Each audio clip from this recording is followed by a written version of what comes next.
All right. Thank you so much for joining us for this workshop in collaboration with BC Campus. Very excited for this partnership. This workshop on the PRISM framework as multi-institutional strategy is part of our Social Sciences and Humanities Research Council of Canada funded project on plurality, linguistic justice, and decolonization. And I begin today with the territorial acknowledgement, and we respectfully acknowledge the Syilx Okanagan Nation and their peoples in whose traditional ancestral unceded territory UBC Okanagan is situated. I also recognize that all of you are joining us from near and far and welcome you to share your territorial acknowledgement using Zoom chat.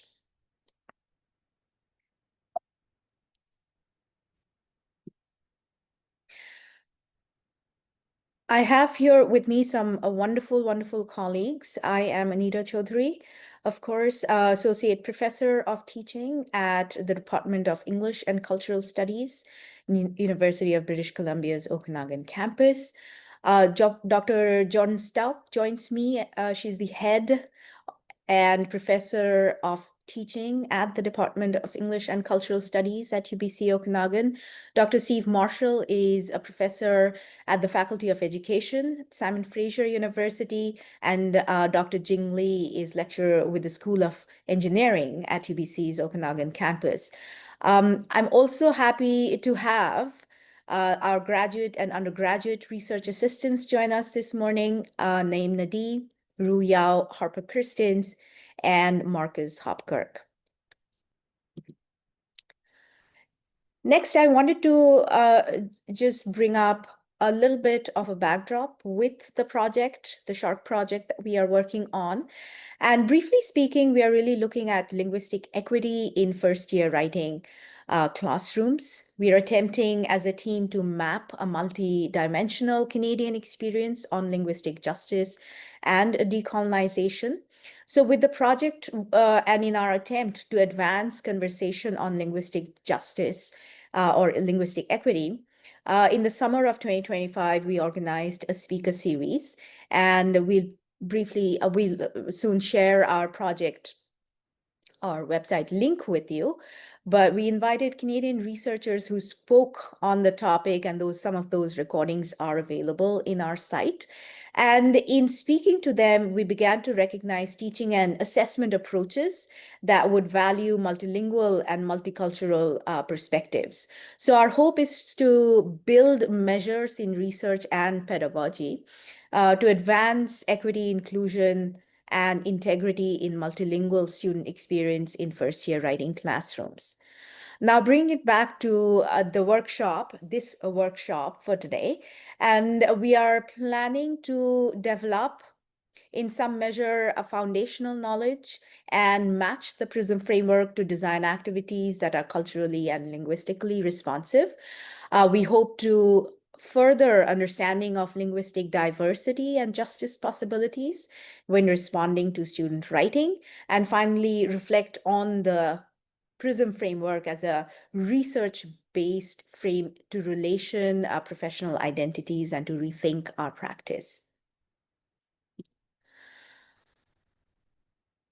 We have invited talks from Dr. Steve Marshall and Ru Yao, Dr. Yannick Eichener, who is the academic director of the Center for Teaching and Learning and associate professor of teaching at the School of Engineering at UBC Okanagan, and Jennifer Walshmar, who is a lecturer at UBC Vantage College. With the three invited speakers taking the conversation forward, we hope that the engagement brings your ideas and perspectives and that we are able to include and incorporate them as part of the PRISM framework. And therefore, I wanted to mention that after each speaker, we'll take a moment to stop and reflect and take your questions. So we'll have the 5 minutes, approximately 5 minutes after each speaker to take on a few questions, and of course, time at the end of today's session to take on a few more questions. This session, of course, is being recorded, as Elena mentioned, and you're welcome to engage with us further as we move on ahead with the project. With that, I'm going to hand it over to my colleague, Jing, to talk more about the PRISM framework. Thank you, Anita. Thank you, everyone, for joining us today. Before turning it over to our guest speakers, let me take a moment to introduce the PRISM framework and give you a quick introduction to our website. So as Anita mentioned, the PRISM framework really emerged from our ongoing conversation on how teaching and assessment approaches truly reflect and value linguistic equity and justice and decolonizing perspectives. And 4 facets of the PRISM framework were to position multilingual students' linguistic and cultural backgrounds as an asset rather than deficit. So our goal of developing this new framework is really to advance both theoretical and practical understandings of linguistic equity in university writing classrooms, and also to support diverse perspectives and lived experiences of linguistic justice and decolonization in writing classroom in the Canadian context. So here I keep mentioning about the concept of linguistic justice. So maybe it's important for us to understand what this concept is really about. When we talk about linguistic justice, we're talking about valuing all languages and varieties as equally legitimate and meaningful. For instance, this could mean seeing a student's Mandarin-influenced English, Punjabi phrasing, or Caribbean rhythm of speech not as errors to correct, but as expressions of identity and knowledge. And the linguistic justice really asks us to move away from the idea that only one kind of English or one accent is correct. Instead, it invites us to recognize multilingualism and multiculturalism as an asset and urges us to critically examine the biases that have long privileged standard academic English. And the idea is to affirm students' right to use their own language and the dialects as part of who they are, not something to hide or fix. So in this sense, linguistic justice calls us to reimagine our classrooms, not as spaces for repairing or fixed language, but as spaces for acknowledging plural voices and understanding how power shapes whose language gets valued and whose doesn't. And this is particularly relevant in Canadian higher education, where immigrant, multilingual, and international students bring rich linguistic repertoires that are too often measured against monolingual norms. So coming back to the framework, since the public speaker series this past summer, our team has been working to synthesize key insights, gather resources, and refine the framework. And the PRISM framework now integrates learning from our presenters, scholarly dialogues, and classroom practices. It offers both theoretical grounding and practical tools for educators and practitioners who want to design culturally and linguistically responsive teaching and assessments. And we use the idea of a prism, like a prism that refracts light into multiple colors. This framework reveals how linguistic justice is not one-dimensional. It's refracted through plurality, racial linguistics, indigenous knowledges, and social justice, the 4 facets of the framework.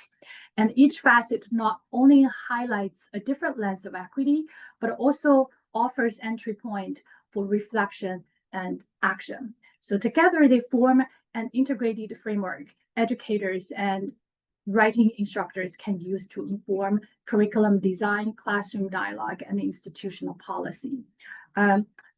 We have been working on developing the PRISM framework website. If you scan the QR code and navigate to the website, you will see each of the 4 facets. Under each of the 4 facets, there are a concise summary and conceptual overview. There are theoretical stances drawn from our speakers and key scholars in the field. And there are also sample teaching practices that translate these ideas into classroom activities, as well as recommended resources for further exploration. So ultimately, PRISM is both a theoretical lens and also a practical tool set. It helps educators recognize how language, identity, and the justice intersect in every classroom interaction. And this is an ongoing project as we continue to refine the framework. Our hope is that it will inspire and inform educators to design learning experiences that truly reflect the plurality of teaching and learning in writing classrooms. So with that foundation in mind, today's workshop is an opportunity to see how these ideas take shape in practice. And as everyone participates in today's workshop and engage with our guest speakers, I would invite you to think about what would work in your educational context and what would you use and what would you like more information on. Without further ado, let me first invite our speakers, Dr. Steve Marshall and Yao Ru, to share their insights on plurilingualism. And again, as we engage in today's workshop, I want to invite you to keep in mind those guiding questions. And if you like to share your thoughts, ask questions, please leave them in the chat. We'll have a brief Q&A after each presentation. So hand it over to you, Steve and Ru. Thank you, Jing, for your excellent explanation, and thank you everyone to come to our session. My name is Ru. I am a PhD student from Simon Fraser University. I'll present the plurilingualism part with my supervisor, Steve, and I'll begin by briefly introducing the concept of plurilingualism. So plurilingualism comes from the Common European Framework of Reference, CEFR. So on this slide, we see 6 defining features of plurilingualism, and I'll go through them quickly. First, use of multiple languages in interactions. This means learners often shift between languages in natural conversation or learning. For example, combining English and Mandarin in a study group. Second, languages as hybrid rather than discrete. That is because languages are not separate systems. They overlap, mix, and influence one another in practice. Third, plurilingual or pluricultural competence as uneven. This means most learners don't have equal skills across all their languages. They may write formally in English but prefer another language for discussion. Fourth, plurilingual or pluricultural competence as changing. This means language repertoires evolve with context, experiences, and needs, and students may strengthen or lose their abilities over time. Fifth, the plurilingual speaker as a social agent. This means learners actively use their languages to navigate academic, culture, and social spaces. Sixth, mediation. Students use one language to help themselves or peers understand another, such as translating in a study group or explaining a concept across languages. Together, these features highlight why plurilingualism matters in higher education. It affirms students' full linguistic repertoires as resources rather than defects. I'll hand it over to Steve. Thank you, Ru. So what we're going to do now is we're going to look at some excerpts of data from several different studies that we've carried out in Western Canada that I've carried out with different researchers and research teams. And they're really representing those 6 characteristics of plurilingualism in different ways. And when we look at them, I'd like you to think about their meaning, particularly in terms of an inclusive classroom. Who's included, and what's the purpose, and how does language play a role in our understanding of this inclusion? So I'd like you to look here at an excerpt from 2 students, Ivan and Yi. They're in an academic writing class and they're working together on a task which is looking at how to change and improve style in academic writing. So please have a look at what you see and think about what's going on there. If you have any observations about it, please put your comments in the chat. I'll just leave it for 10 or 20 seconds.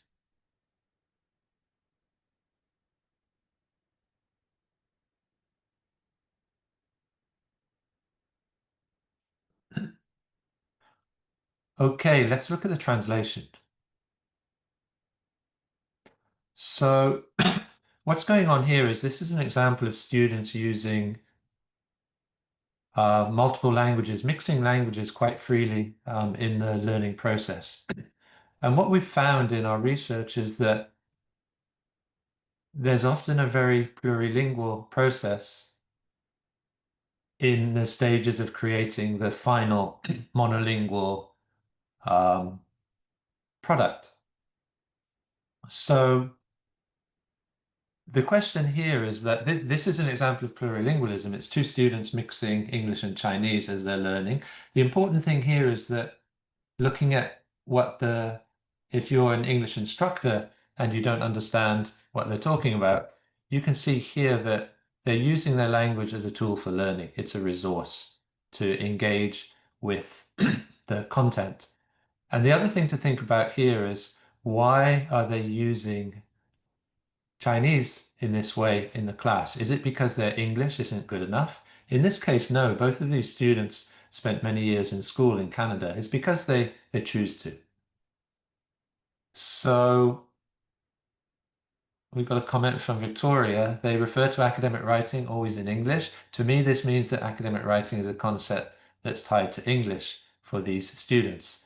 Definitely, the interesting point that you raise is that the end goal is academic English. They must perform in that powerful hegemonic code of the institution, but they use languages other than English to negotiate meaning.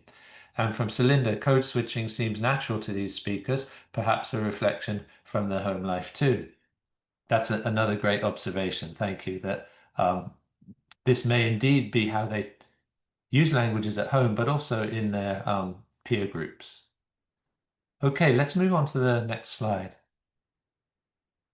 So not everyone that we've worked with across these different universities, spaces where we're doing the research, not everyone is happy to have a class made up of students speaking multiple languages that they don't understand.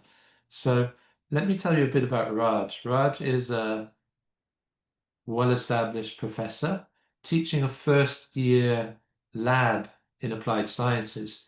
The students are working together to create a circuit board that can perform certain technical functions. We went into the class and there were lots of different languages being spoken during the class observation, and we interviewed Raj after. So please have a look at the excerpt. So what we have here is Raj saying that he goes and tells students to speak in English. He's discouraging them from using any languages other than English. But he says, of course, as soon as he disappears, they revert back to speaking and mixing other languages. And what's interesting for us is when we delve deeper into these interactions with colleagues across the university, we try to respectfully dialogue with them. We learn quite a lot of interesting things. It would seem here that Raj is really promoting the English-only classroom, the typical historical monolingual lens of university learning. But at the same time, we learned that Raj did this for a reason. Raj's concern was that for these students in applied sciences, this was specifically engineering, the workplace is looming large. And Raj told us that he was really concerned that these students, if they go to do a work co-op or in their future careers, they're not going to be able to communicate engineering knowledge effectively in the workplace, and that could have real repercussions for them. So he encourages only English in his classes to actually give his students an advantage for the future in his mind. And at the same time, he employs plurilingual teaching assistants. In this class, there were teaching assistants who spoke Chinese, Farsi, and Korean. And these students in the English-only environment, they go around helping and quietly engaging in different languages at the same time. So it's a really complex space. So even though Raj would appear like a dissenter, he shows a lot of, let's say, reflexivity about how languages are being used. Okay, let's move to the next slide. Thank you. This is another class. This is a linguistics class. second year linguistics class, I believe, if I remember correctly. And with this class, what we did is one of the research assistants went into the class, got to know the students, sat with them, and did a typical ethnographic immersion in the learning environment, really pretty much a participant observer.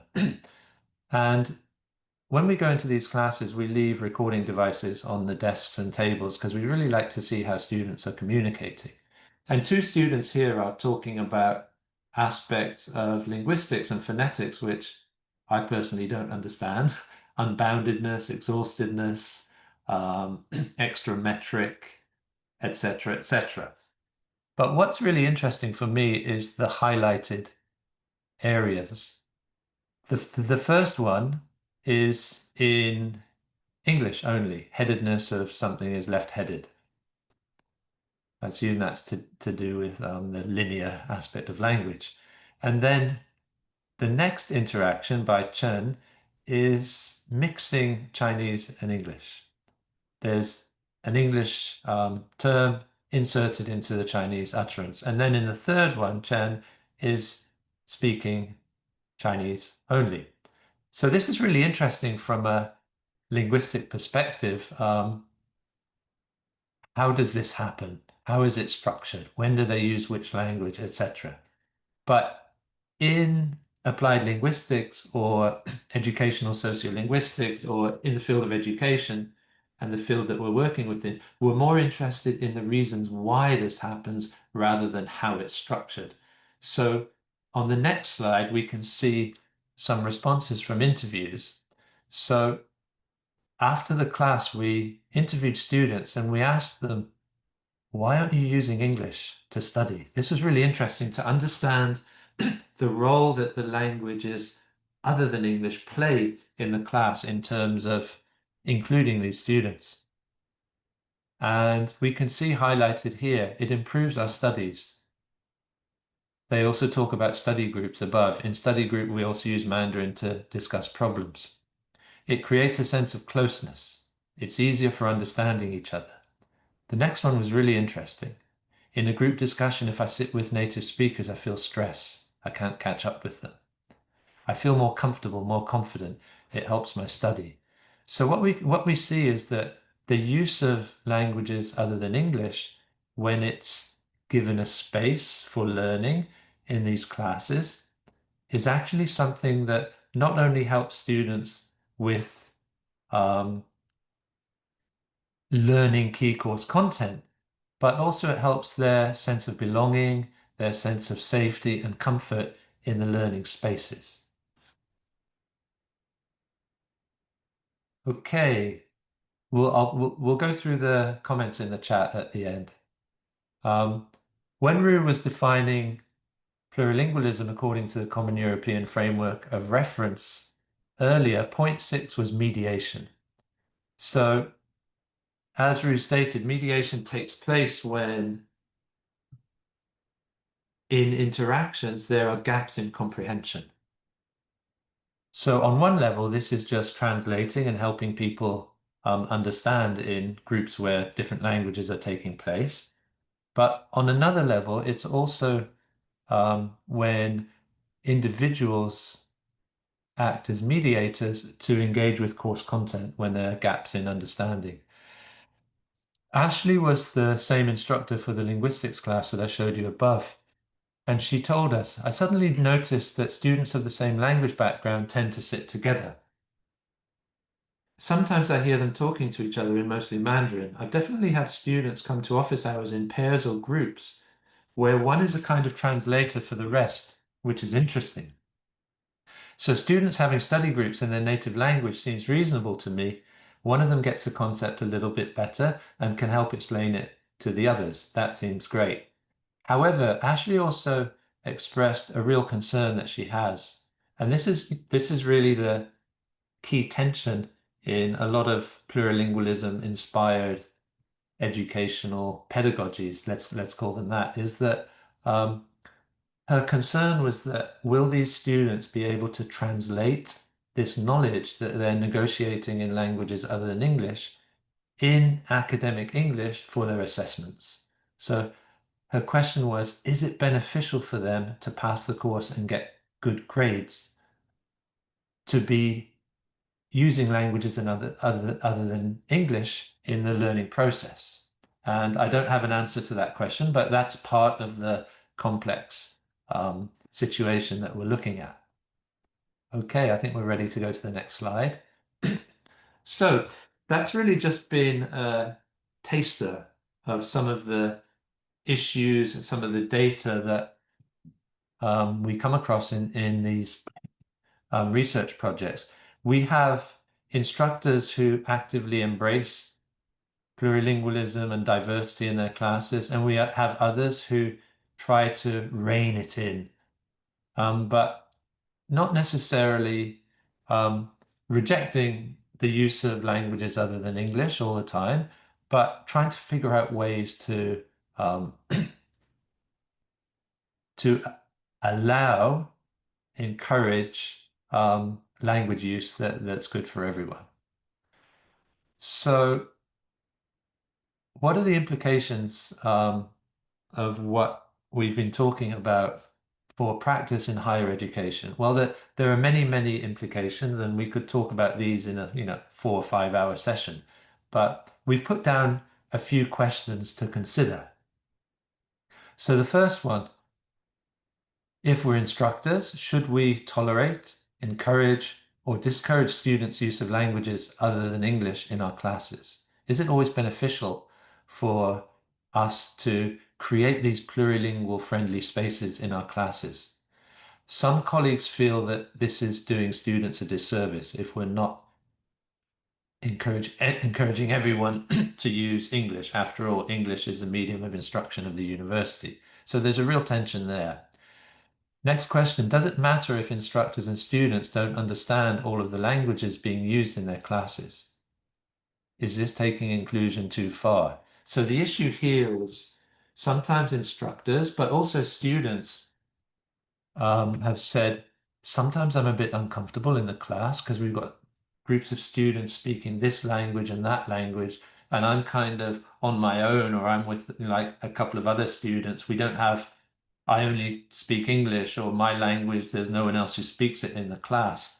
And I feel that this is kind of excluding me from the group learning experience. So the question is, should we draw a line somewhere? Is it a moving line? And how can we facilitate and encourage inclusion for everyone under this kind of framework of plurilingualism and, the broader PRISM framework? Because there are classroom realities that we always have to take into account. And in what context can we accept partial competence in our teaching and assessment? Are we looking for native speaker level competence in academic English? Should instructors proactively or reactively respond to linguistic diversity in classes? And how can they do this? So I think we've got around 4 minutes, 3 or 4 minutes for questions. So I'll hand over to Jordan, who's going to look after the Q&A. Sure.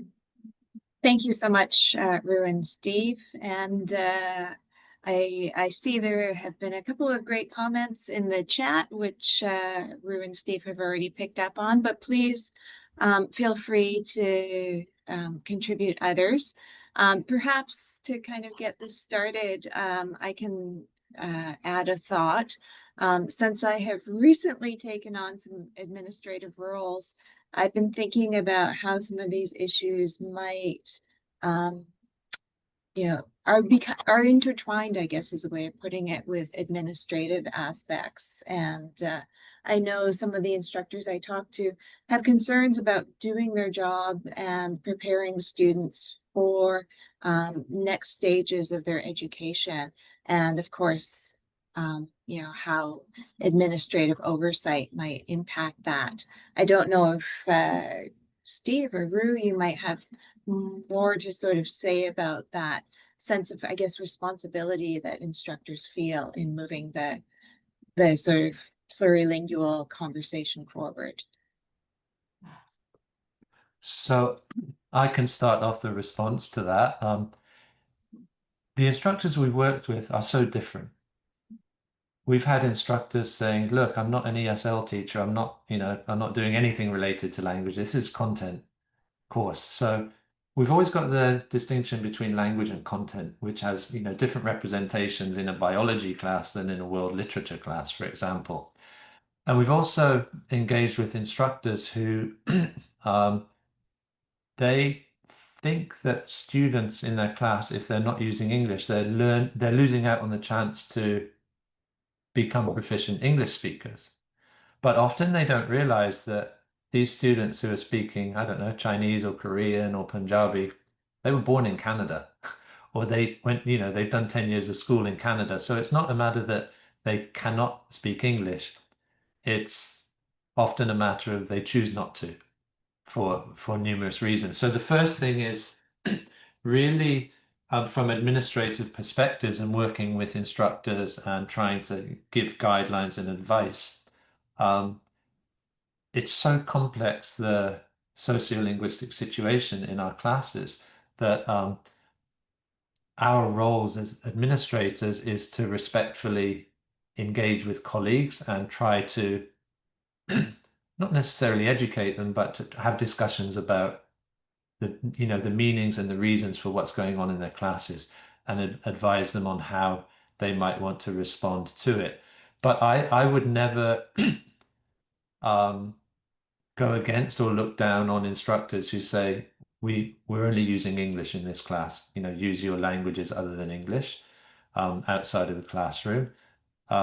That's their decision, that's their academic space, but I would tell them why I think it's wrong, respectfully. So it's a dialogic, ongoing discussion, but we have to be respectful. We can't really, as applied linguists or educationalists or English language and literature and culture experts, we can't go in and say this is the way to do it, because people have reasons for doing things in their own way. Thank you. I appreciate that idea of having these conversations at the administrative level as well as the instructor level. I don't see any further questions at this point. Oh, sorry. I just want to raise one final thing about Celinda's comment about code switching seeming natural to these speakers. So just one theoretical issue that's in the field of plurilingual education is that there's the argument that code switching suggests that these languages are separate and discrete and people are moving between separate languages, whereas the plurilingual perspective suggests that this type of language use is more hybrid, like translanguaging. And what I find in the data collection is that it can be both. So that's my final comment. Thank you. Thanks, Steve. And I actually see Celinda has put another comment in suggesting, I wonder if faculty could take a UDL approach. For example, the language of instruction is English, but when in pairs, groups, or solo work, students could be free to choose the language they prefer for best communication. To ensure cohesion, shares could be done in English for the whole class understanding. And that's a fantastic comment, because one of the things that I do in my work with colleagues across the different disciplines is I talk about creating plurilingual spaces. Sure, you're using only English for most of the class, but you've got a rich resource of other languages. So give them 10 minutes to arrange themselves as they like and to discuss key concepts in any language they like, and then space to translate it back to everyone. So that's a really good comment, and I fully agree. And it's something that we actually work on promoting. So great comment from Celinda for us to end on and to hand over to the next speaker. Thank you. Thank you.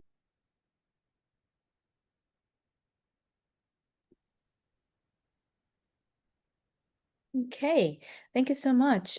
So we are turning the prism and looking at another facet here really briefly, but moving from plurilingualism to racial linguistic perspectives is not a complete break, but rather something that we take the considerations of the different students, the diversity that sits in our classroom, the UDL approach that you mentioned, and utilizing it also to consider how race and language are interrelated.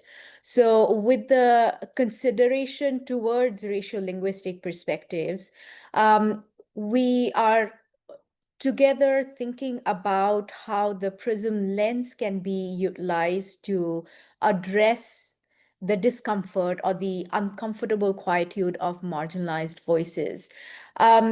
I take from what Steve just mentioned in terms of students who choose not to, for numerous reasons, speak in a certain language at a certain point in time or in discussions. They could switch into certain other languages and choose to maybe replenish themselves just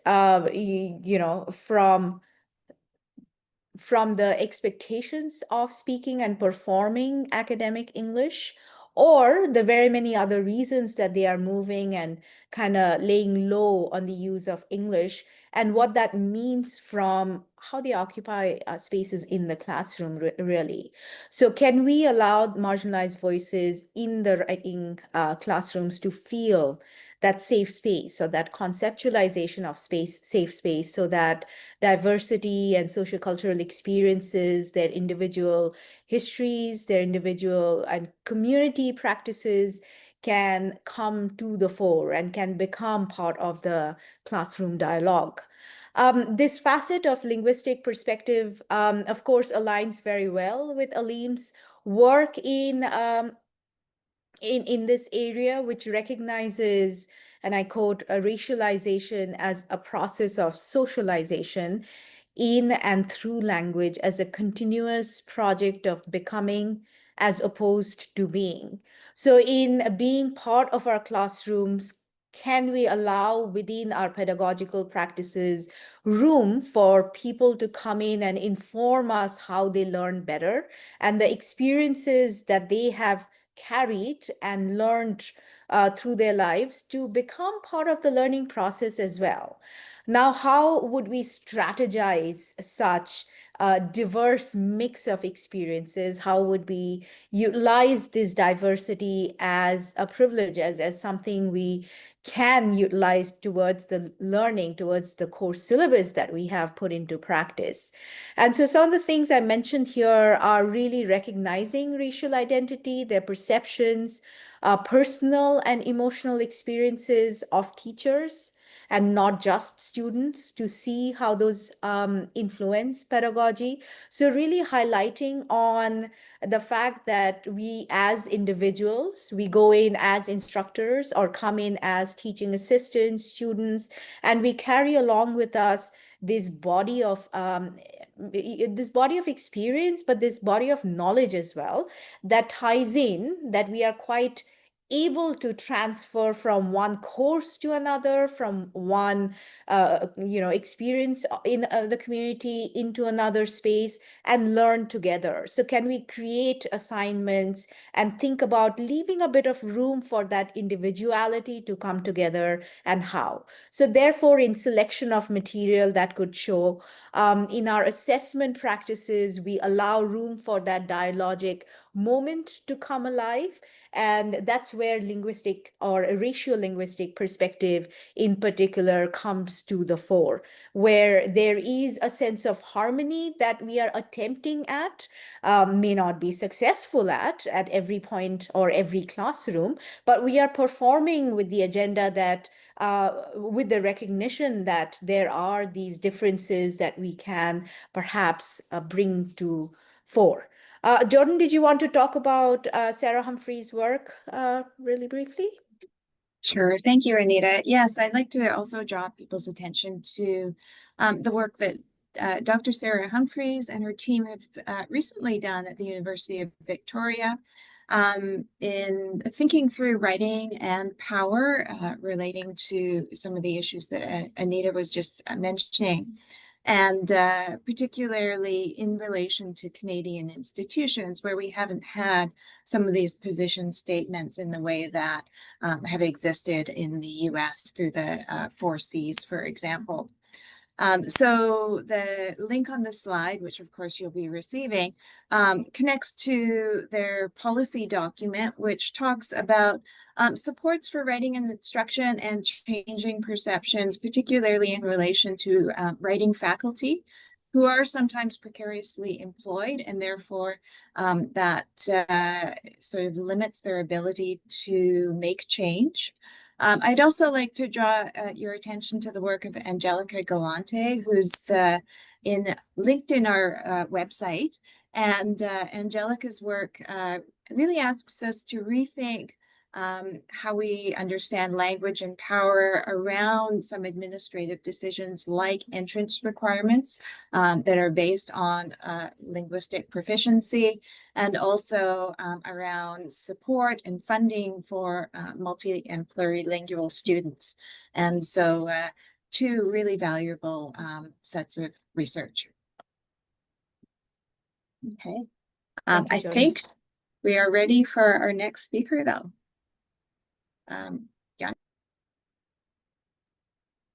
So I'm going to hand it over to you, Yannick, here. So we bring in the Indigenous worldviews into play as well. So Yannick, over to you. Thank you. And thanks for the opportunity. I think I'm bringing a different kind of work into the discussion here. And I'm actually very much looking forward to any of the comments or questions that might come out of this. A little bit of introduction and context. I teach in the School of Engineering at UBC Okanagan. I am not an engineer. I come out of humanities. And so in the school, I'm a little bit of maybe an intruder. And so I have a slightly different perspective on engineering education. And I work quite closely with Jing, who I think shares that perspective, and it's been a wonderfully productive kind of partnership. I'm going to talk about a specific curricular initiative focusing on a program and a course. And the curricular initiative started before, actually, if you can just hold back on that previous slide for a second, I'm sorry. Thank you. The curricular initiative started before I became aware of the PRISM work, and it's just been a wonderful opportunity for me to rethink what I'm doing, what my colleagues are doing, and note the points of alignment and opportunity that are occurring. As a little bit of explanation of this slide, the big red E is a symbol of the engineering students. And so the big red E sits across from the engineering building on our campus. It was designed, built, and eventually moved by students. And it used to just stay red as a symbol of the engineering student union. In the last few years, though, that's changed. It changes color throughout the year. And in December, it's painted white. You can see that in the middle photo. And it's painted white as part of the National Day for recognizing, and I need to make sure I get this correct, the National Day of Remembrance and Action on Violence Against Women. So it's part of the December 6th remembrance there. And in September, we painted orange. And we painted orange as a symbol of our commitment and support for the National Day for Truth and Reconciliation. And I just want to point out one more thing about the big E and its changing colors, is that if you look closely, you can actually see 4 letters inscribed in the concrete below the E. They are ERTW. And this used to be the slogan of the UBC engineers: engineers rule the world. And I'm optimistic that that has changed. I think it remains there as a reminder.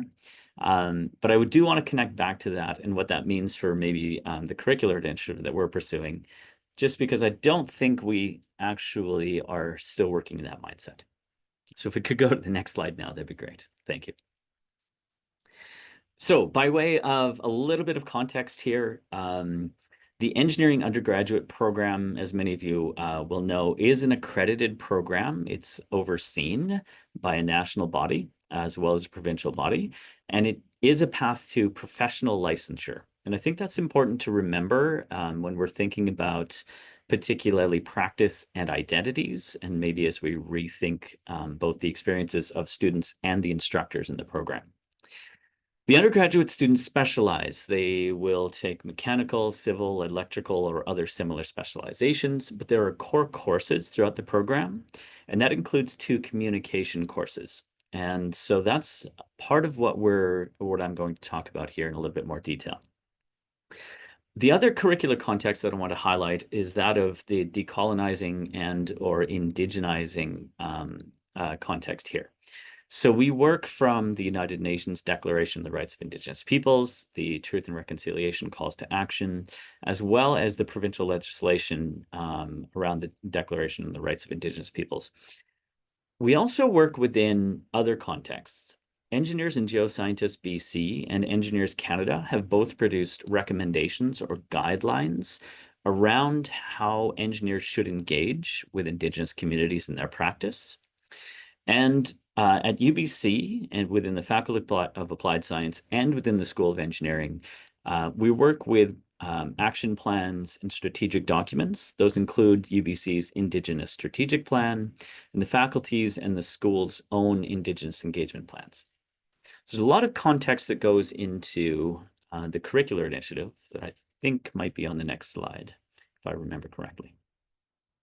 Yes, okay, thanks, Anita. So within the undergraduate engineering program, about 7 or 8 years ago, we designed this curricular pathway. And the goal of the pathway is to support students' understanding of how and why to engage with Indigenous communities in Canada in the context of engineering practice.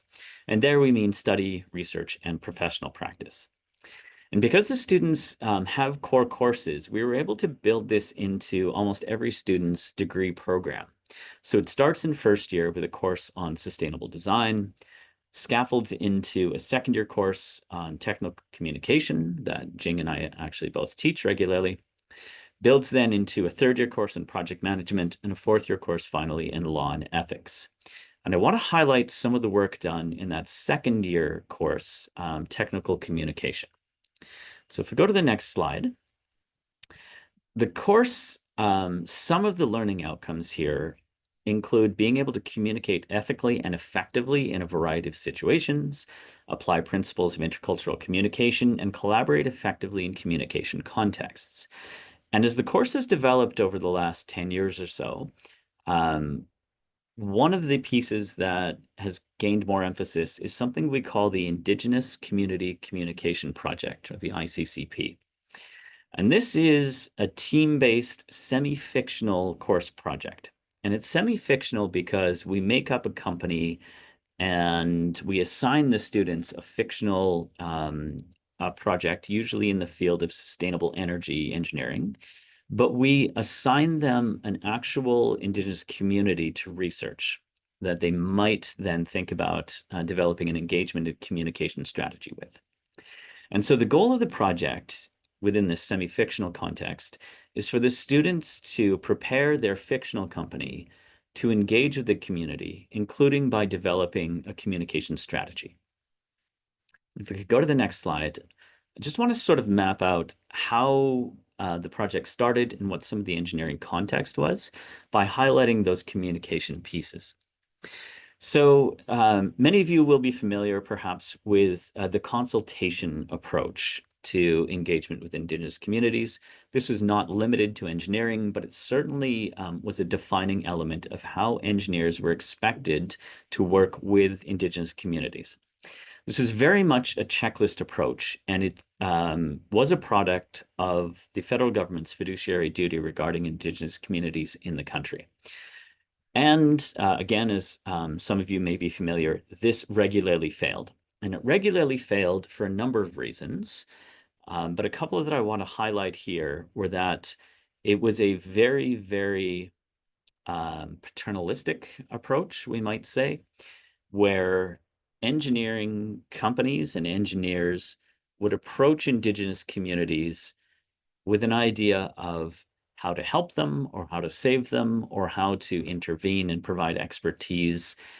And of course, that led to all kinds of spectacular failures, even within this checkbox approach of consultation.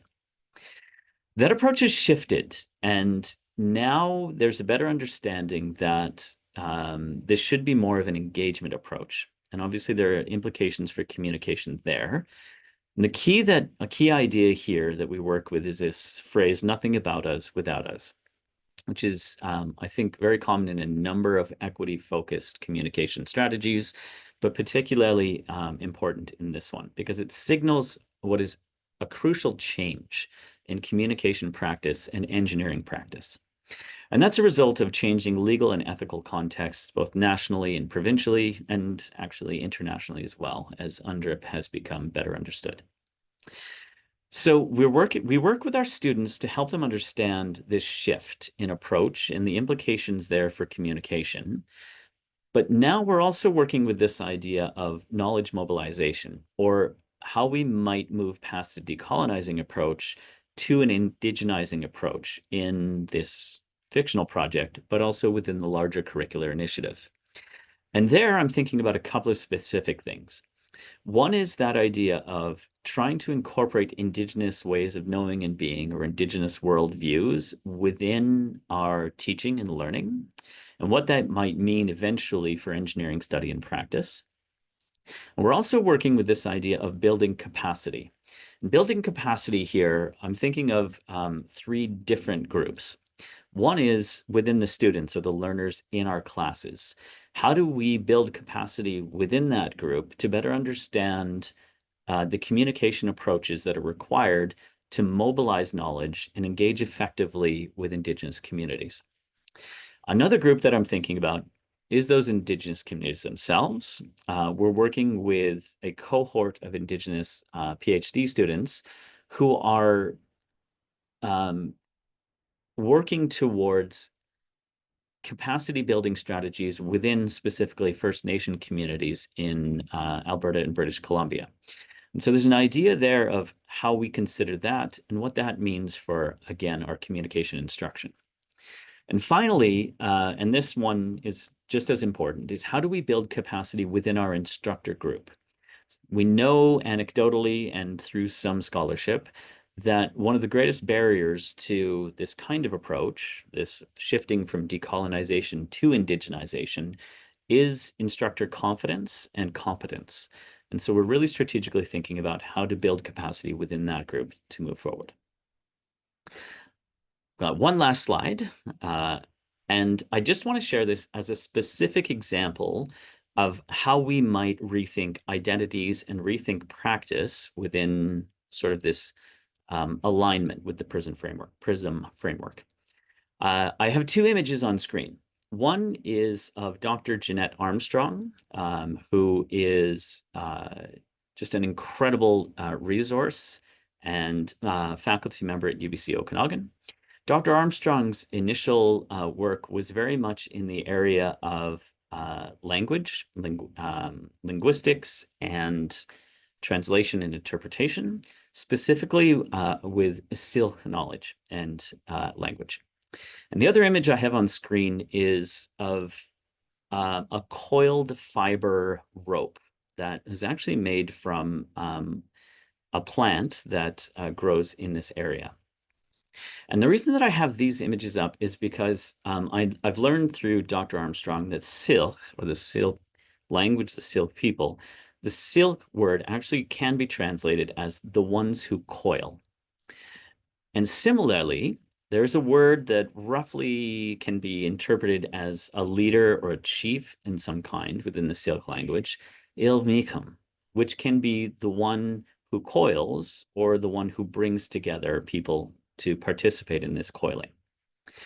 And I think this is a wonderful way into rethinking perhaps how communicators approach this kind of activity.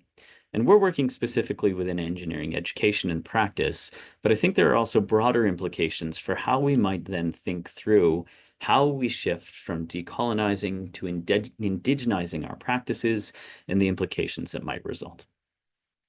I'm going to stop there. I think I did okay for time, Anita. I hope so. But I do very much look forward to your comments or questions on this initiative. Thank you, Yannick, and thank you for that valuable case study on incorporating Indigenous perspectives, which of course is a sort of third element of the framework. I just reposted the guiding questions for our workshop today, and we'll take, as before, a few minutes for questions or thoughts specifically for Yannick. As I was listening to your talk, I actually wondered if you could talk a little bit more about what specifically you do in 201 and what kind of assignments. I was just curious about the specifics. Yeah, thanks, Jordan, and I really appreciate the question. So the work we do in 201 builds on work that the students have done in their first year courses, both in the sustainable design course, where they do start to learn a little bit about alternatives to sort of very Western European ideas of engineering design, and what it might mean to approach design differently through different worldviews and different practices. We also build on some work that we do around accessibility in communication in our first year communication course. And there we do some basic instruction on things like plain language, sort of that idea of anticipating what knowledge mobilization could look like as they move through the program. So then within the second year course, we have both individual and team-based assessments or learning points. And there we'll do things like how best to use visual communication elements. We will do a lot of reflection on learning. So what might it mean to develop a communication strategy in working with an Indigenous community in the context of, for example, engineering guidelines, TRC calls to action, and perhaps even local imperatives that are implicit in things like Dr. Armstrong's work. The students are expected to both write and create sort of alternative media products. So some of them, depending on their classes and their instructors, will do presentations. Others will put together short videos where they're capturing the work that's been done. To me, one of the great things about this is we're constantly thinking about how best to support students learning towards these kinds of outcomes. And I think there was a previous comment in the chat that was aligned this way. And it was the idea that we don't want to be too prescriptive in designing and assessing. And instead, we do want to create that flexibility within the approaches and the possibilities so that we are reaching those outcomes in a more kind of inclusive way. I hope that sort of answered the question, Jordan. Yes, thank you. And I see Victoria in the chat has put up, I think, a comment we're all thinking in terms of how valuable it is that this is woven throughout the whole program. As you were saying, it's following up on I think it was a first year course, rather than, what sometimes happens in curriculum development, which is that initiatives appear in one course, but are not followed through. So that I agree is a valuable aspect. And I also appreciated the reflective piece that you were just mentioning as well. Okay, well, thank you so much for that. And now I think we're actually ready to move on to our third speaker, Dr. Jennifer Walshmar, who is, I believe I saw her, just joined us to talk about social justice and multilingual student writing, which is our fourth component of the framework. So welcome, Jennifer. My name is Jennifer Walshmar. My pronouns are she, her, hers, and I'm coming to you from Musqueam territory at UBC Vancouver this morning. And I want to talk about linguistic equity and the idea of language as access. Sorry, I'm just struggling. As I say, I ran from class and I've got too many tabs open. I apologize.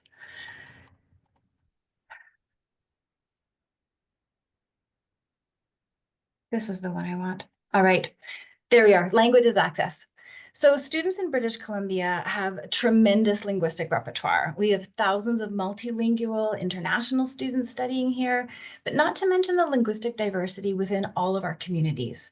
And so regardless of where our students come from, I believe that all deserve support. And I believe that language is a key aspect of that support. But some instructors across disciplines have pushed back against this need for development support, stating that they're not teaching English as a second language. Others take a more critical approach within their fields, indicating that they believe that there's a moral obligation, admitting students and saying that they're ready to go, that actually is a reasonable threshold for students to join, and that they will be successful. And further, that others touch on the institutional context, that they're not necessarily supported to help students navigate the dilemma of their language development. And part of that context is the admissions requirement for multilingual students coming into the university. Institutions across Canada typically set their entrance at an IELTS 6.5 for direct entry, meaning that they're bypassing any English for academic purposes or further language support.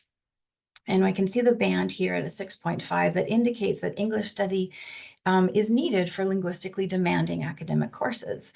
And I would suggest that listening to lectures and writing papers is linguistically demanding, for which study, let alone support, is recommended. Further, research scholarship has recommended that university staff and instructors enhance their language assessment literacy and become more familiar with these entrants that the students have been told, you're ready to go. Further, all students are learning to speak in the discipline, most of which have their own values and features. So what does it mean to sound like or to write like any of these disciplines? Regardless of students' first language, academic or disciplinary language is no one's mother tongue. And so it's incumbent upon us as instructors to not only help students learn it, but to actually teach it. And we can't rely on outsourcing assistance. Many instructors said they send students to the writing center, but the writing centers say that they don't edit, they don't proofread or do grammar. They engage in non-directive feedback. And they also very often limit the number or the duration of weekly appointments, lest any one student have an unfair advantage.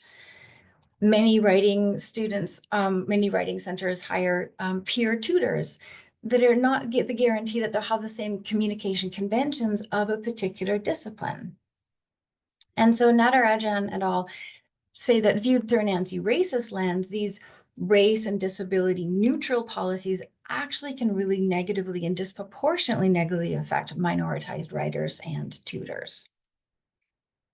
And this practice may vary, but the messaging is pretty consistent across Canada that these are the standards that we set and they're fair and equal, but not necessarily equitable. And so the recommendation is that shifting policy rationales from what to who, who's writing the policy, and to whom does it apply. If we contrast these policies and practices with students' perspectives, that they want concrete suggestions and language support to be provided within courses, rather than asking students to rely on campus support services. So a powerful way we can do this within our own courses is through deconstruction, taking texts apart to see how they're organized, the language features, and ultimately the values within them. We can help students read their classes. What are the goals of this course and of this discipline? Asking the right questions of text themselves. How are they structured? And the language features within. And we might also look at assignment sheets as genres themselves. But there's a caveat that students don't actually see many samples of student writing. It's very much an occluded genre of what they're supposed to write. Gardner and Nessie's work made differences really clear about the research genres that many of us write to persuade the reader of validity of findings. And then the students are also exposed to textbooks that aim to explain or instruct. But instead, what we're assigning is that we want the students to demonstrate the acquisition of required skills and accepted knowledge. So again, I think that exposure isn't enough. We need to draw on principled attention to the values of our texts and what the expectations are. We can take a more critical look at lore we've received and potentially passed on over the years. There's some pretty bad advice floating around about writing like you speak, or that the passive voice is somehow evil and that big nouns are zombies. Instead, I think we have to interrogate how we really communicate within our disciplines.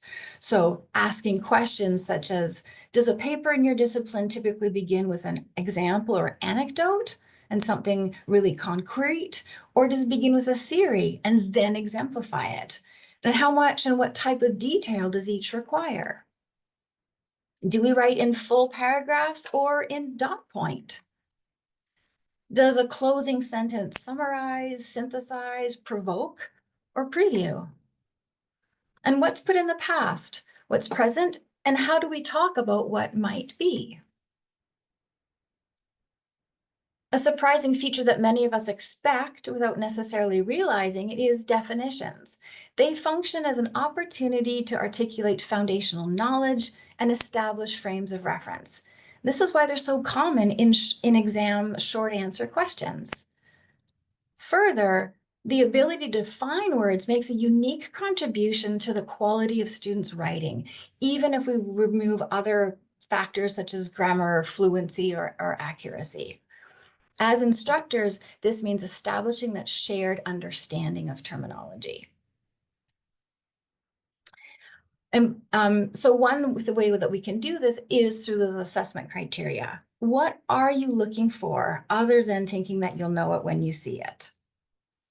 Deconstruct some strong examples for the valued features that they have within them.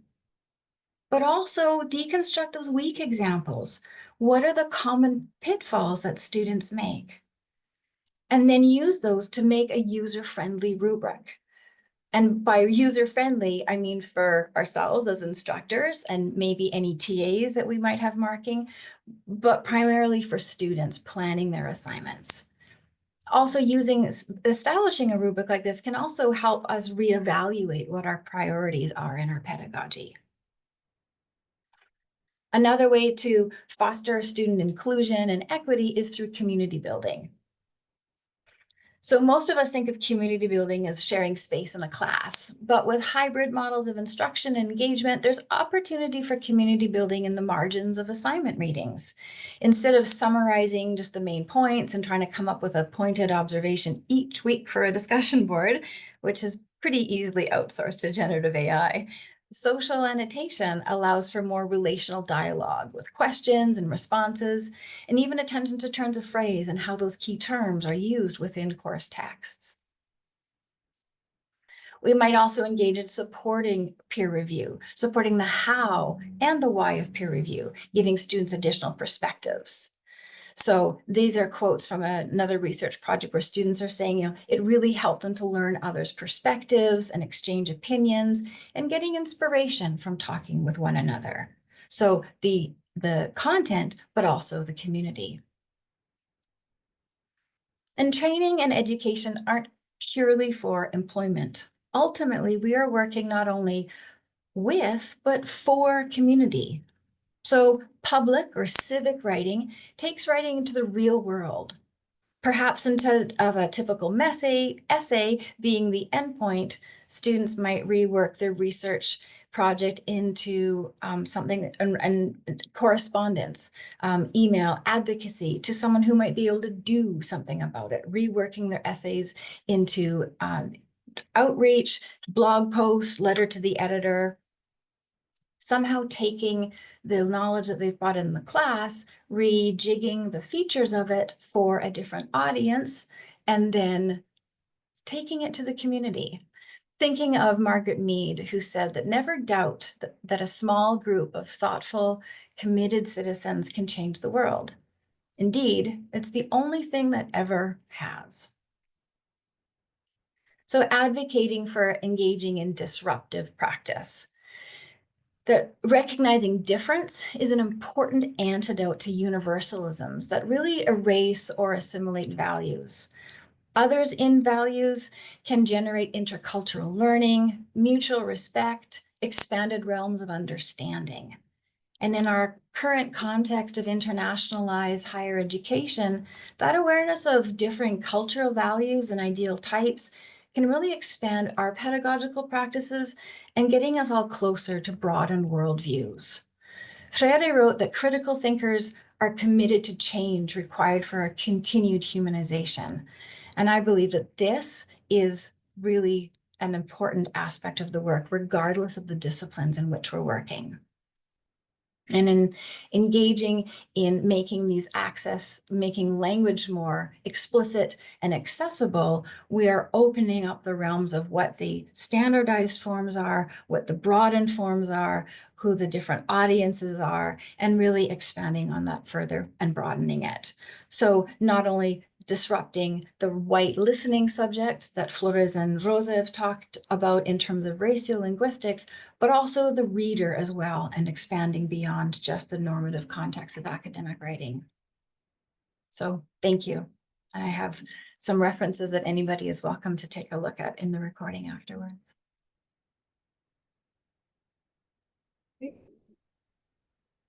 Many thanks for that, Jennifer. I particularly appreciated the teaching strategies that you shared, and particularly around assessment.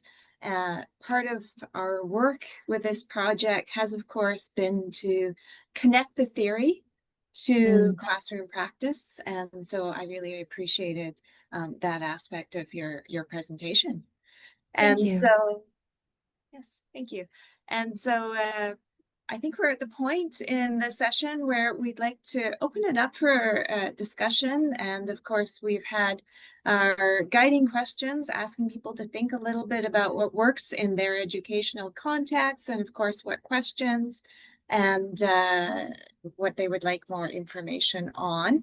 And I see actually in the chat, Celinda had posted a question that I think is really directed to all the panelists. Asking from the perspective of nursing and health sciences, where communication is critical to patient care. Celinda is wondering if the panel has good recommendations that would foster diverse linguistic spaces while ensuring the learning goals are met. Asking, as faculty in nursing often want to promote diversity, but feel restricted at times by accreditation and licensing bodies. And it's something I have also been thinking about recently. How do we get policy to better align with pedagogy? And so I'm wondering if the speakers would like to suggest some answers or resources. I have a question to ask. In terms of the learning goals and that accreditation, is a particular version of language expected? Do they stipulate it must only happen in this particular flavor of English, or are there broader learning goals for professional conduct? The reason I'm asking is maybe not everything needs to be in the narrow channel of English all the time and only, because that really can flatten the diversity right out of the gates, as opposed to bringing and welcoming that diversity, getting through the knowledge, and then building on that and the language.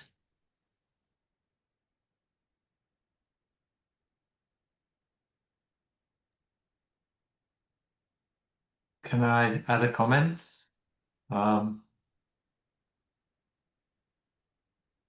It's not really a follow-on, but it is in a way. It's looking at the sort of different data that we've looked at, and the question about nursing education. It reminded me once when I was presenting, and someone in the audience said,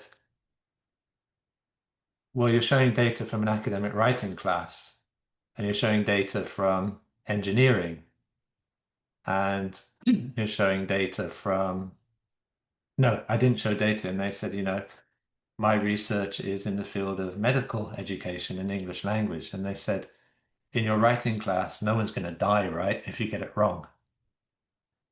And it was kind of light-hearted comment, but the point they were raising was that there are very different stakes, in the future workplace, in the minds of the instructors. So for the applied science professor that I showed earlier, it was a really big concern that, ineffective communication in formal English in the future workplace could have serious repercussions for that person. And I don't know how that really fits into our framework, but what it says to me is that in these different disciplinary areas where we're doing our research, the mindsets and the goals and the concerns of the instructors and the ambitions of the students can be quite different in terms of how they're positioning their view on the need for English language and, this native speaker competence.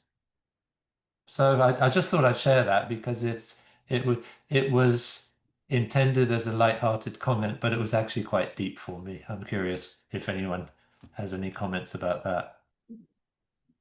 Thank you, Steve. I also saw Go ahead. Jane. Sorry, Jordan, for interruption. I just want to add a follow-up thought and to respond to Selinda's question. I think this is a wonderful and really thoughtful question.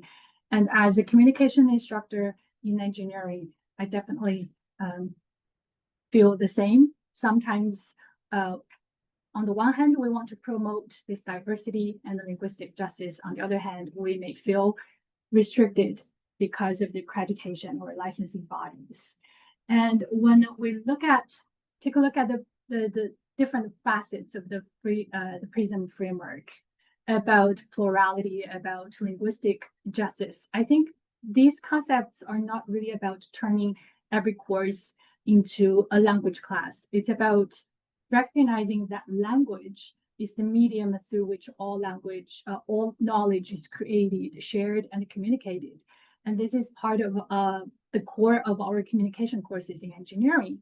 So every field depends on communication, either it is in social sciences and humanities, in engineering, in STEM fields, whether it is about explaining a process, writing a lab report. So I think applying the PRISM framework is about moving from fostering linguistic spaces also to foster meaning-making spaces while utilizing our students, including multilingual students, linguistic, cultural, and transnational assets. And I happened to come across a very interesting article lately. It's called Justice-Centered STEM Education with Multilingual Learners to Address Societal Challenges. And the authors of this article, they proposed the idea justice-centered STEM education. And it frames STEM as a tool not only for solving technical problems, but also for addressing systemic inequities. And the framework envisions STEM classrooms as a space where diverse students use their full linguistic and cultural as well as their transnational repertoires and experiences to analyze, model, and design a more just world. I think this is a very interesting perspective that really aligns with and informs our framework. Thank you, Jane, and thank you for sharing that resource. I see Jennifer's hand up as well. I just wanted to offer a friendly retort to Steve, and point taken by the medical context of death and that. But we also deal with chemistry students in our labs, and there really is the risk of explosions and the like. And so I think as everybody is saying, it's not either or. And I think that by not saying we're only going to do this in English, we're essentially tying a hand behind the student's back. If this is about fostering the meaning making, then let's make the meaning of those terms, the processes, make them clear. This is what we're going to be working on. Take a look. This is what we're working on next class. Take a look at these key terms and make sure that you're comfortable with them because we're going to be using them. And so using back and forth, I don't think that a little bit of extra language necessarily impedes the development of the learning of the content and the English for those terms. It doesn't slow the class down tremendously. I also think it's important to talk about the idea of inclusion and exclusion, because there can be one or two students who don't understand a shared language of another group. And I think that is worth addressing and fostering language for communication and community. But we also need to recognize that our communities in which those medical students or nursing students or any of us are working are not exclusively monolingual English. And in fact, that plurilingual competence might really be an asset for them in their careers as well. Well said, Jennifer. I see another comment has just come up, so I'm just going to read it from Shirley. I have a question for Yannick. How do graduates from other countries and cultures take and apply the knowledge they acquire about Indigenous culture and Indigenous worldviews when they return to their home countries? I don't know, Yannick, if you've had a chance to see some of the impacts of your curricular changes so far. So short answer, Shirley, Jordan, is I don't know. We haven't studied this. Slightly longer answer would be that I think we could speculate based on international students' experience of the program and the curriculum. And I think that there are a number of responses that come to mind. But the one that we tend to focus on is that we are preparing our students for practice in Canada. And so we're working within a particular legal and ethical context there. Students come with incredibly varied experiences and knowledges of indigeneity, whether they are domestic or international students. But it would certainly be interesting to see what the impact is, not just for students who are then maybe returning to I think, Shirley, you phrased it as home countries. But we're also really interested in what the impact is domestically. So sorry, Shirley, I don't have a really definitive answer for you, but there's a number of really interesting factors that go into this. Thank you for that answer. And I'm not seeing anything else in the chat right now. So Anita, maybe we should introduce the CFP, give people a minute to, think of any final questions, and then we can pick up on any last comments as they come in. Anita, would you like to speak to the CFP for a minute? Sure. So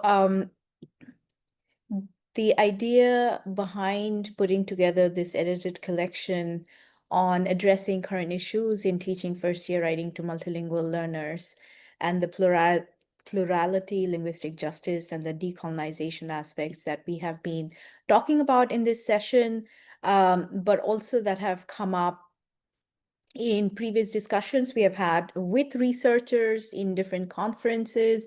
We are trying to capture that. This is knowledge that I think in the Canadian context is important for us to put together, compile, and this publication is an attempt to do that. So we hope that it will impact the research community's efforts to move forward theory into practice, because theorizing and listening in and understanding research and putting that research in practice and how we are doing it differently is an opportunity for all of us to share and inform just the Canadian context and reality. So this book is really wanting to do that. What are the ways to promote more equitable, multilingual, and multicultural teaching practices and understand linguistic diversity and justice possibilities?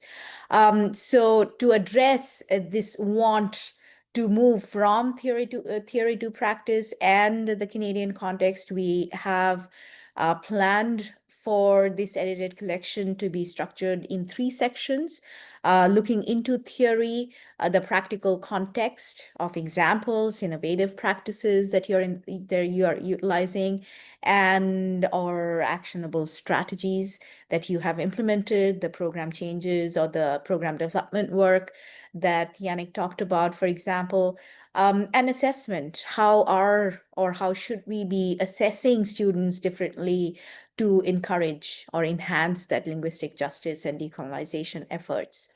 So the QR code should lead you to the CFP, which includes the recommended topics. It includes a link to our website as well, the way we are approaching the PRISM framework.